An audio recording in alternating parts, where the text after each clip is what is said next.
So we're Superior HEMA. We study historical European martial arts, or sometimes it's called historical fencing. So HEMA, or historical European martial arts, is a big umbrella term, and it covers any type of martial arts system from Europe in a historical time period. So from wrestling to dagger, spear, sword, saber. So one of the common ones that we use is longsword, that we practice the most with. And so all these swords are blunt, they flex on the thrust to be safe, and they're within the weights of historical swords. So swords are not heavy items. They're generally between 1.5 to 3.5 pounds given on the sword. Even giant swords that you see that are, like over 6 feet, they're usually about, 4 to 6 pounds at the most. So they're items that you can use for long periods. And so you might notice that we're wearing gear that, it's not historical, it's not armor. We're just wearing buffed up fencing gear. And the reason for this is we want to be light. We're trying to simulate unarmored combat. Armor drastically changes everything. Changes everything to the fight. You can't harm someone in armor with cuts. So that's why we're wearing very light gear to be mobile. So that's more like our real selves as we're moving around. So we're going to talk a little bit today about some of the Celtic martial arts that are around, some of the stuff we've practiced or gone a little bit into, and then we're going to get to our main part, which is the most Scottish sword there is, and then a little bit about fencing and how to use it from the sources. So one of the first things that comes up, one of the biggest martial arts that got really popular was Irish stick fighting.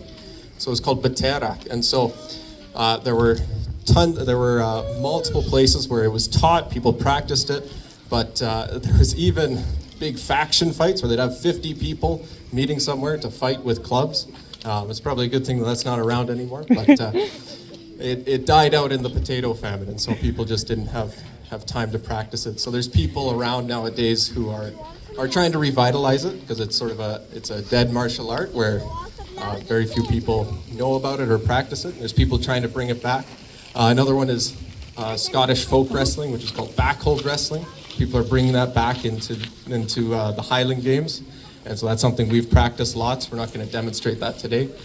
And then another one is single stick, and so I'll hand this to Scott here. So single stick is something that we practice a lot of in HEMA. And throughout all the UK and a lot of Western Europe, this was one of the most common things to use to train your different swords. And so that's something that, again, it sort of died out with Olympic fencing and lightsabers being able to use. I know, lightsabers. Very, very light sabers that you can hit. And so you didn't need a single stick anymore to practice. But there's people trying to bring it back again at different places in the UK and in HEMA. To bring back single stick as an art form. What we're going to get to the most, though, today is this right here. And so this is called the broadsword. And sometimes it's called the basket-hilted broadsword, Scottish broadsword, Highland broadsword. And its historical term for it in Gaelic was Cleav Mór. And said that very quickly, in English is claymore. And so probably some of you have a different idea in mind of what you think of when you think of claymore, something that is a little bit closer to this, a two-handed sword. That's actually something from the 1800s, that name getting applied to a two-handed sword. But for the most of history, this was the claymore, or the Cleav Mór, where museums even get this wrong, and it's just become the status quo that this doesn't get called the claymore anymore. So, you might notice that this weapon is a little bit unique. You guys want to step up that front a little bit? So, this weapon, it's got a lot of hand protection on it. It's quite different to some of the other weapons that are up front here. And so, you might see that it's got a lot of hand protection. It's pretty hard to hit the hand. We have Matthew at the far end, and he's got a medieval sword. So it's just got a cross guard for protection. Okay, and so that's the most common protection used. There's reasons why that stuck around for so long. But if Scott's trying to hit Matthew's hand, and if Matthew tries to block it, yeah, and Scott keeps trying to hit that hand, there's not much that Matthew can do to stop it. It's quite difficult to continue blocking. But if Matthew's trying to hit Scott's hand, he's got a giant shield covering his hand. And so we see this start to appear in the mid-1500s. In Central Europe, there starts to be Dusaks, Schiavana in Italy, and then it moves westward. And up into England, we get backsword, which was just single-edged, and broadsword, which was double-edged. And eventually, throughout the mid-1600s, it makes its way to Scotland, where it was essentially welcomed with open arms. And it became one of the most loved swords there. And so it ended up getting known as the Highland broadsword. They would customize it. They would have light infantry ones. They would have heavy cavalry ones. They would change all the different parts of the basket. It would be a symbol of yourself, of what you wanted to show off, of your wealth and different things. And they even, one of the more unique things of a Scottish broadsword was these two horns. And these two horns could catch a sword and stop it from escaping as you riposted. Yeah. And so one of the main reasons why it was called claymore or broadsword, claymore means great sword, is because the other most popular sword at the time was a small sword. And so generally they just put, a descriptive term in front of them. And so this was the small sword, and beside it we have the broadsword. And that was how they got their names, was they were just very different to each other. And so the English, even centuries later after they brought the broadsword in, when they wanted cutting focused swords, because they had moved away from broadswords, and centuries later when they wanted swords like this again, they would say, let's go get some Highland broadswords. So they had even forgotten that at times English were the ones writing sources about this sword, and that's how synonymous it became with being a Scottish sword, that this is a sword from the north. And when they wanted it, that's what they called it. So you might notice that eventually all of Europe eventually got to the saber. And so the saber is the sword that the rest of Europe mostly ended up going to. And there's all different guards. So if Matthew grabs one with a smaller guard, one of the reasons why this guard is smaller, or we have ones like that are asymmetrical, is because as the sword got used less and less, you didn't need all that hand protection because you're not using it very much. And if you can imagine, a broadsword at someone's hip is really hitting into someone's chest the whole time, or into their stomach, whereas a smaller sword, you can hold it on your side for a lot longer. And so that's one of the reasons why we see the English army, they end up switching sabers every 10, 15 years. And there's just a new pattern as they went on. But in Scotland, the time of the sword ended, and they still had this as their weapon for the military that they would deploy. So into the 1900s, this was still the Scottish weapon, and it stuck around, it stayed, whereas other countries had moved on.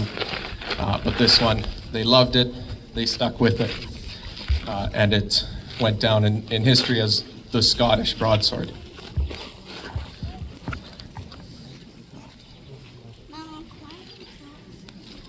So part of the goal for HEMA is we're trying to get broadsword, small sword, single stick as part of the Highland Games. So I've already competed in broadsword and single stick at multiple Highland Games across Canada, and that's one of our goals, is to bring that back as a normal thing, that it's not something unheard of that you've never seen before, that you get to see broadsword competitions throughout Canada at all the Highland Games and make it sort of synonymous with that again. And so we're going to get into a little bit of how fencing actually works. And so we have many sources, some Scottish, a lot English. The English really liked writing stuff down. They sort of gathered everything together and wrote a lot of sources about how to actually fence. But we're going to go through a little bit. So if Matthew and Scott are looking at each other, generally there's a couple contexts in which these sources on how explicitly to fight are written. So one of them is for war, but in war, you can be the best broadswordsman on the field and still get shot with a musket. So it's not super useful. It's a skill, but you're better off working on some other skills. There's fencing, so you can practice your fencing and get really good in the gym and get really good at fencing. Fencing was all throughout Europe from the 1400s. We see the start of it in Germany, and then it keeps continuing. And then we have dueling. And so dueling is one of the most common ways. Dueling got to be a big part where at some places they had to ban it because it was getting too big. And often there might be repercussions if you actually kill the other person or significantly harm them. So oftentimes it's just to first blood. You're just trying to draw a wound and hopefully the duel will be ended there. Sometimes it may continue, and we have an account of a Scotsman. His name was Donald MacBain, and he fought in over 100 duels in small sword, broadsword, backsword. So he was wounded many times, so he lost duels, he won duels, and eventually he started fighting duels in these underground rings, where they called them gladiators, gladiator rings, throughout the 17 and 1800s. And so there was lots of dueling and lots of manuscripts and treaties written on how to be the best at dueling. And so, regardless of your context, the skills that you would need is when you're standing in front of someone, your distance is your best friend. So you have your on-guard stance, and you need to be able to move forwards, move backwards, traverse left, traverse right, and when you make your attacks, you go for a lunge or a passing step. So that's where your back foot passes the other foot. And then we also see quite frequently a back-weighted stance. They taught that a lot in Highland Broadsword, where your front foot could move easily. And this is so if someone cut at your leg, you could take your leg and pull it back. And so perfect distance was important because compared to some other martial arts, if you don't have perfect distance, that might be the last time you don't have perfect distance when it's dealing with a sword. So we have our main attacks. So generally in all the sources throughout the Highland Broadsword, we get 7 strikes of the sword. So the first strike is from our right shoulder. It's going towards our opponent's shoulder. Strike number 2 is to the opponent's other shoulder. Strike number 3 is generally done to their wrist. Strike number 4 is going to be up to either the wrist or to the body. 5 can be done anywhere. 6 can also be done anywhere. And then we have 7 straight down at the head. And then we also have a thrust on the inside or a thrust on the outside. And so when we're engaging, when we're approaching someone, there's going to be 2 positions that we get taught in Highland Broadsword how to approach someone. The first is medium guard, where you just have your sword centered and you just approach your opponent. And the second is if your sword isn't hanging.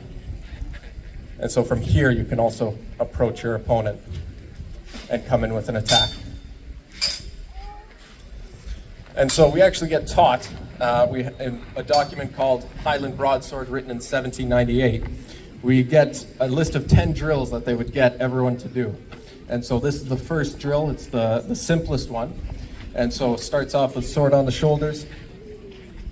And we have our protagonist, Scott, and then our antagonist, Matthew. And so it says, cut at antagonist's head. And then it says, guard your own head. Cut at antagonist's leg, guard your head. And so they would have stuff like that where they'd line everyone up across from each other and they do drills like that over and over again as a sort of a simple way to get people practicing at sort of a slow motion. So once we have our attacks, we need to be able to parry. There's 3 main parries that get used the absolute most. So our first parry is inside guard, which covers our torso, covers our chest, and our inside. The second is outside guard, which covers our arm, our back, our head. And then the third is hanging guard, or sometimes it's called St. George, which covers the head from falling strikes. There are other guards that get used more situationally, like half hanger, but generally those three guards are going to be the main ones they're going to use over and over. So generally, if someone's attacking at you, action is always faster than reaction. So if Scott makes an attack, he's acting, Matthew just reacted. Action is always going to be faster than reaction. And so if Matthew doesn't do anything, Scott's going to attack again. He's going to act, and he's reacting. And Scott's going to go until he hits him. Because if you're caught reacting, you're going to get hit. So you cannot just sit there and parry over and over. Action will always beat reaction. So instead, every time you parry, you have to attack after. And this becomes the basis of the fencing for Western Europe. And so if Scott attacks at Matthew, Matthew parry, and then Matthew needs to riposte. And then Scott can riposte back. And we get this back and forth.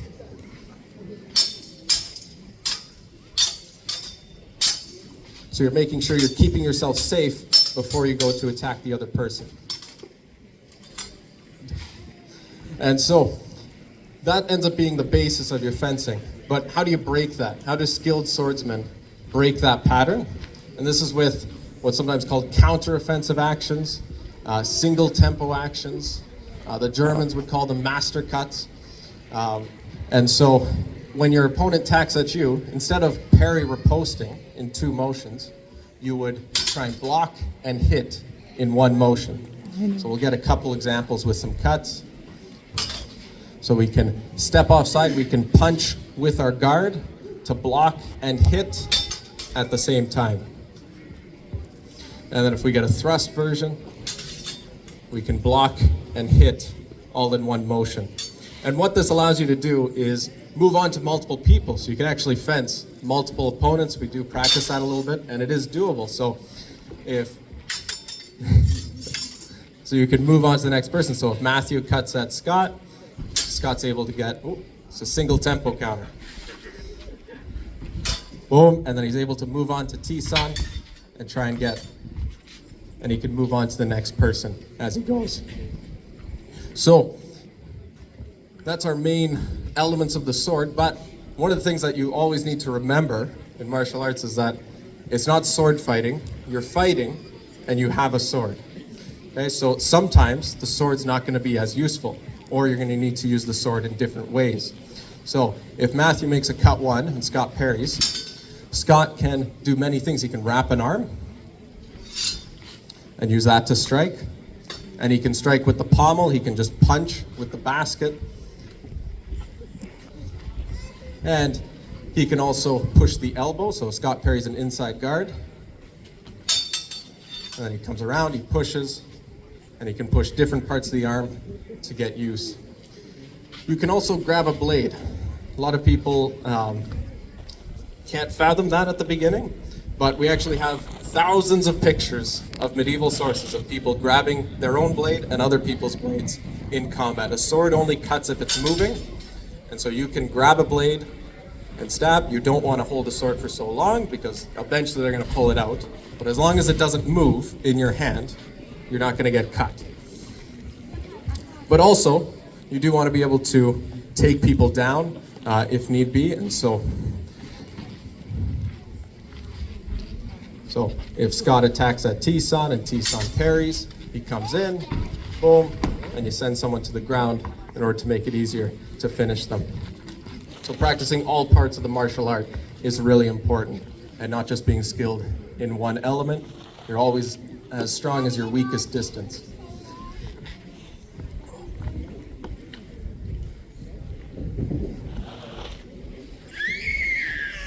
And then as our so we're going to get a little bit of fencing with some of these specific weapons. So we'll have Scott up first with saber.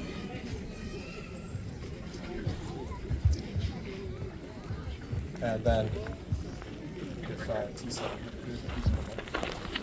So for a hit to count, for us, you can't just touch the person. Swords aren't lightsabers. You do actually have to strike with a bit of impact. And in order for a stab to count, we want to see a little bit of flex in the blade.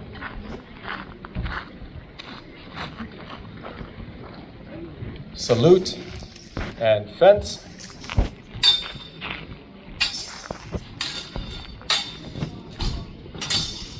Hold.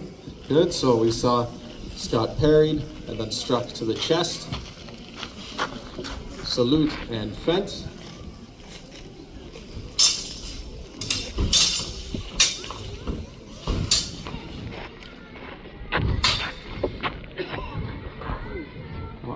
So there, Scott came in with a parry instead of an attack, meaning Matthew could just avoid his sword and just strike because there wasn't a threat towards Matthew. And fence.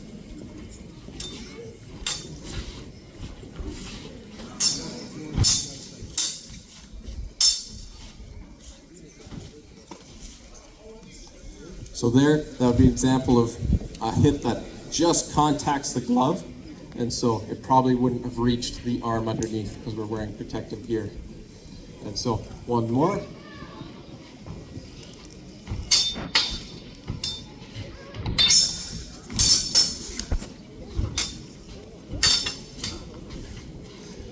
So there he cuts, he got underneath the blade and came up with a cut 3 into the mask.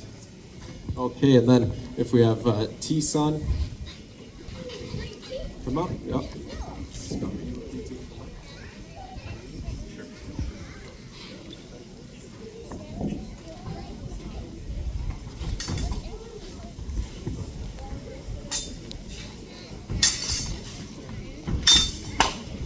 T-Sun got a very nice leg hit after his parry.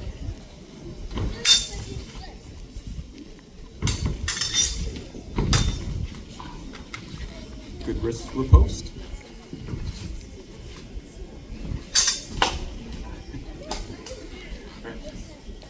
One more.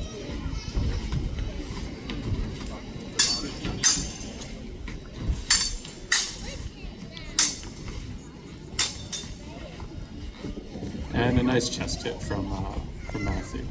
All right, now we will have our wonderful instructor, Zach Brown, founder of the HEMA Club. Give him a warm welcome. But he'll be using Founder small of Superior HEMA. Very light, a bit heavier than Olympic foil, but mainly want to thrust with it.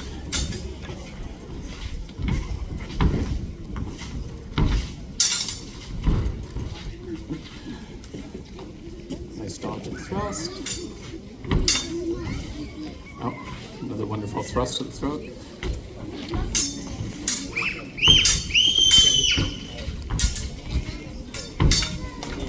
Oh, and a nice single time thrust. All right, now we'll switch on up.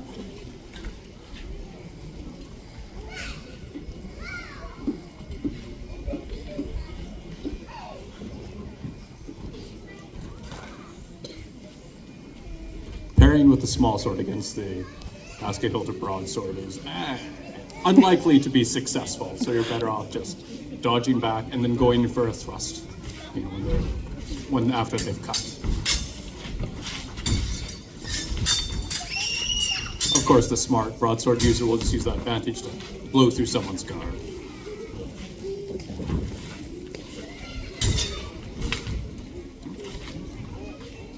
That being said, not that they're unwieldy weapons, but significantly heavier.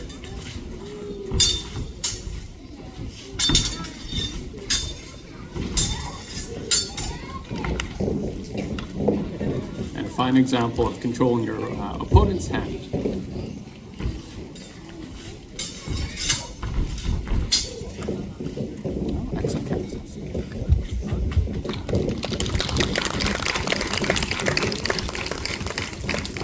All right, now we have British Sabre against Scottish basket-hilted Claymore. On guard. Begin.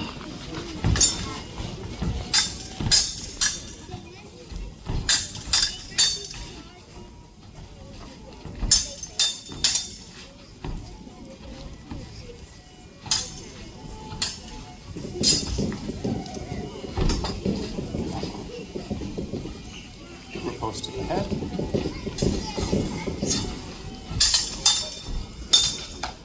Excellent leg hip.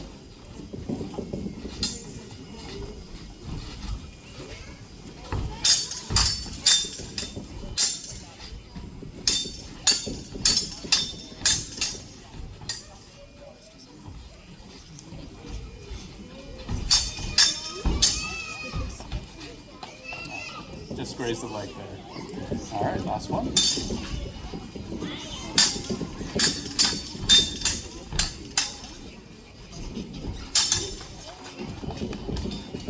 Oh, and manages to get in the thrust on the ground.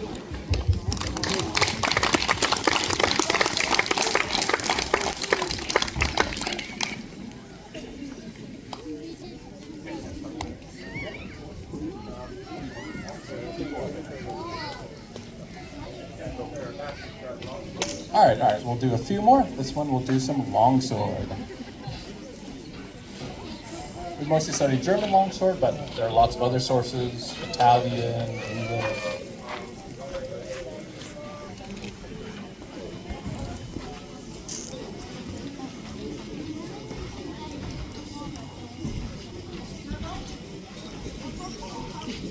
And if anyone's interested in classes, we have a Facebook page as well as a YouTube channel, Superior HEMA, HEMA, Historical European Martial Arts. Let's begin.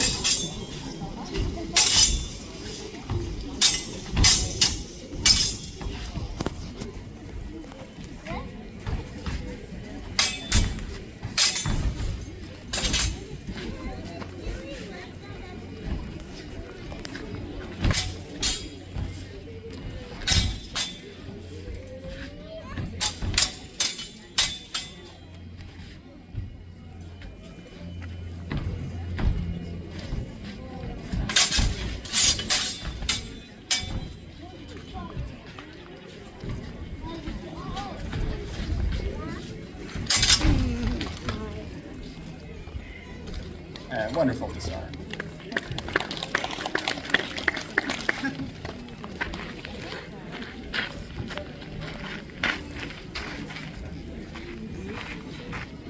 All right, Zach and T-Song.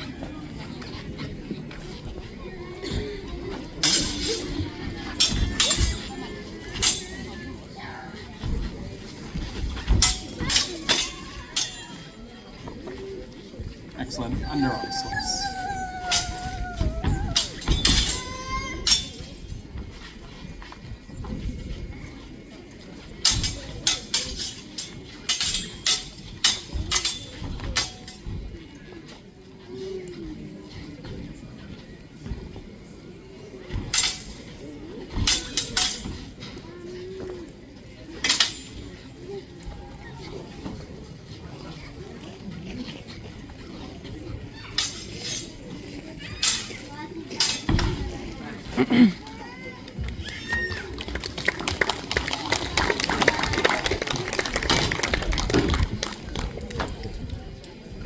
So thank you very much for watching. So we're Superior HEMA. So if you want to check out our classes, we have Facebook, YouTube, website, and so you can come try it out. It's nice and fun, and it's a good way to kind of see history through your ancestors' eyes a little bit and get good exercise.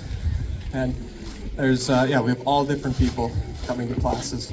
So thank you very much and have a good rest of your day.